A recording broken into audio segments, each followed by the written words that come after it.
123 Metik Radio, salam kreativitas.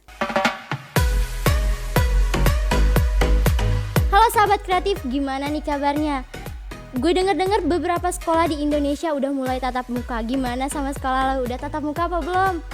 Gue Salwa Sabila bakal nemenin lo beberapa menit ke depan.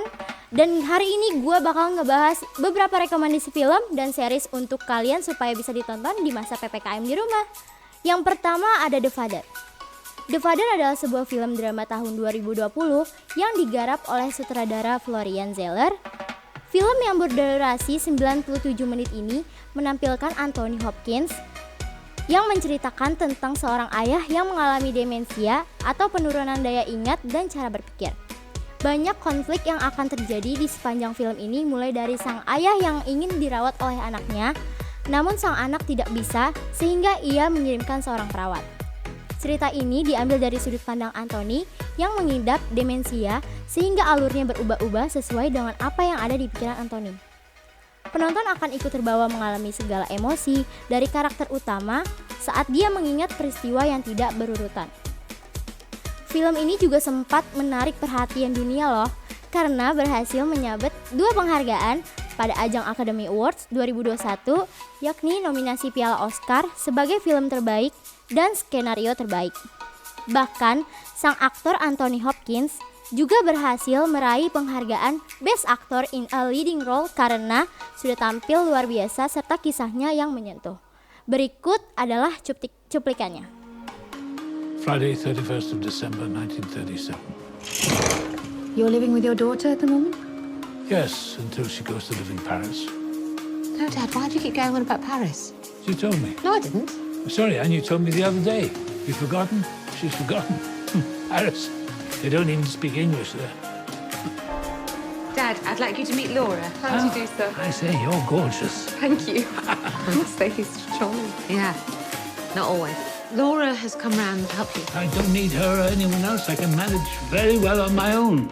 Selanjutnya ada Space Sweepers. Film kedua yang wajib kamu tonton adalah Space Sweepers. Film yang diadaptasi dari webtoon ini dibintangi oleh beberapa aktor dan aktris terpopuler saat ini.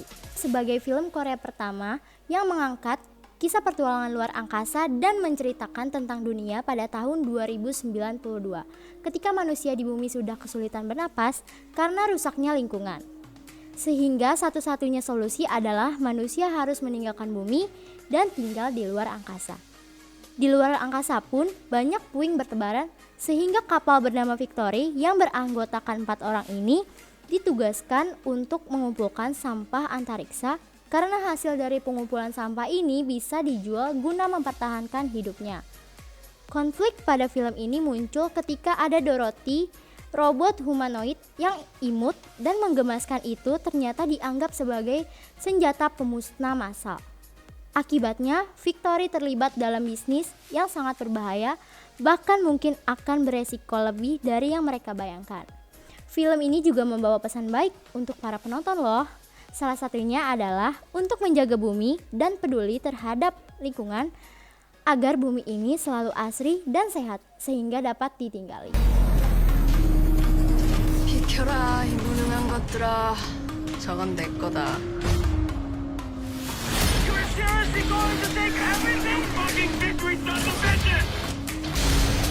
이거 앞에서 만민이 당근하지. 맨날 위험한 거 왜 나야? Projected profit loss $7,300. 이모 같은 부양은 우리 개판이야. Film ketiga yang wajib kamu tonton adalah Ali dan Ratu-Ratu Queens.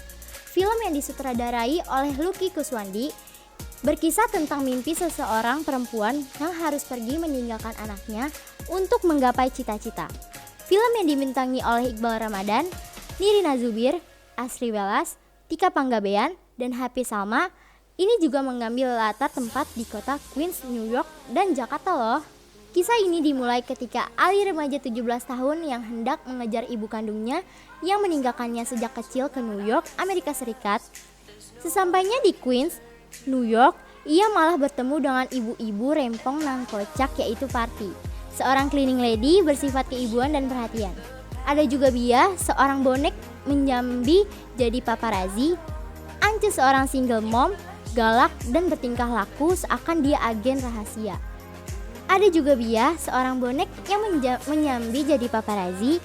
Ance seorang single mom, galak dan bertingkah laku seakan dia agen rahasia.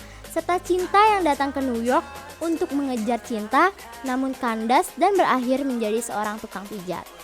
Di tengah itu semua, Ali jatuh cinta pada Eva, Aurora Ribeiro, anak perempuan satu-satunya Ance yang membuatnya lebih dikenal dengan keajaiban New York. Salah satu alasan gue nyaranin lo buat nonton film ini karena ceritanya sangat relate sama kehidupan masa kini. Berikut cuplikannya.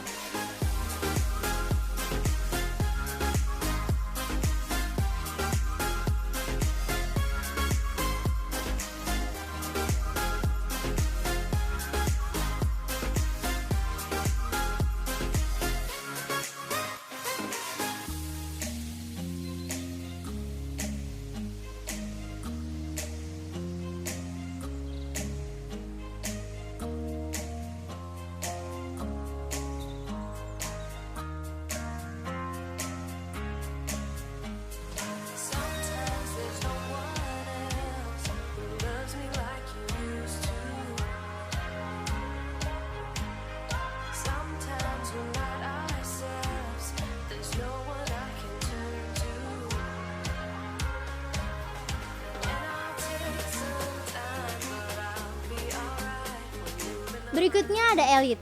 Serial yang disutradarai oleh Josh Padilha ini dirilis pada tahun 2018 dan sukses menarik perhatian loh. Bahkan pasalnya serial ini masih terus berlanjut hingga ke season 4. Series ini mengisahkan sebuah drama thriller remaja yang bersekolah di sekolah elit dengan latar di Las Encinas, Spanyol. Kisah ini dimulai ketika 3 orang pelajar, yaitu Samuel, Nadia, dan Christian yang mendapatkan beasiswa untuk bersekolah di sekolah swasta mahal di Spanyol setelah sekolah mereka terpaksa ditutup. Namun, kedatangan mereka pun tak luput dari drama dan tragedi yang terjadi satu persatu. Siswa mengalami kematian yang diduga mereka telah dibunuh. Pada serial ini juga, Nadia akan dihadapkan dengan pilihan yang sulit, yakni pilihan melepas hijab agar tetap bisa bersekolah. Pada serial ini juga, Nadia akan dihadapkan dengan pilihan yang sulit, yakni pilihan untuk melepas jilbab agar bisa tetap bersekolah. Serial ini akan memberimu pandangan baru yang berbeda namun relatable. Dengan menonton ini, kamu bisa mengetahui bagaimana budaya yang berkembang di Spanyol, apalagi di lingkup sekolah dan para remaja. Kamu juga akan tahu bahwa permasalahan yang dihadapi mereka yang menjadi kaum minoritas seperti Nadia dan Omar, serta adanya diskriminasi agama yang sudah erat kaitannya dengan masyarakat belakangan ini. Akhir dari serial ini cukup mengejutkan. Kamu akan dibuat sibuk menebak serta berpikir apa yang sebenarnya terjadi terhadap para karakter elit. Jadi untuk kamu yang menyukai genre drama misteri, pasti akan menyukai tayangan ini. Berikut cuplikannya. Los líderes del mañana. ¿Sois nuevos? Pues suerte, la vais a necesitar. Paraíso, chaval. Hola, me llamo Samuel. ¿Qué ha dicho el caballero? Míralo, si parece un ministro. Hermanito. Mira bien en Pijolandia, ¿no? Sí. Ahora me enteré yo que me lío tontas con quien haga falta. Esa gente nunca trae nada bueno, Polo. ¿Qué me puedes decir de esto? ¿Por qué? Creemos que se trata del arma homicida. Yang terakhir ada The Green Mile. Film yang diadaptasi dari novel karya Stephen King dan disutradarai oleh Frank Darabont. Ini dibintangi oleh sejumlah aktor besar seperti Tom Hanks, Michael Clarke, Bonnie Hunt, hingga David Morse. Film ini bercerita tentang kehidupan Paul Ed Gecombe, pria berusia 44 tahun yang berprofesi sebagai pengawas di lembaga pemasyarakatan Cold Mountain dan memiliki penyakit infeksi saluran kencing. Bersama dengan 5 rekannya, Paul bertugas menjaga ketertiban di sel narapidana hukuman mati atau yang dikenal dengan sebutan The Green Mile. Suatu hari, Green Mile dihebohkan dengan kedatangan penghuni baru bernama John Covey John didakwa bersalah atas kasus pembunuhan dan pemerkosaan terhadap 2 gadis kulit putih di Louisiana. Meski bersikeras bahwa dia bukan pelakunya, rasisme dan tuduhan yang begitu kuat pada masa itu membuat John tidak bisa berbuat banyak. Seiring berjalannya waktu, John mulai menunjukkan satu keunikan dalam dirinya. Dia memiliki kekuatan spiritual ajaib yang bisa menyembuhkan orang sakit serta mampu mengetahui masa lalu seseorang hanya dengan menyentuhnya. Melihat kebaikan hati John, seluruh penghuni Green Mile pun yakin bahwa dia tidak pernah membunuh orang. Lantas apa yang akan terjadi pada John Covey selanjutnya? Berikut cuplikannya.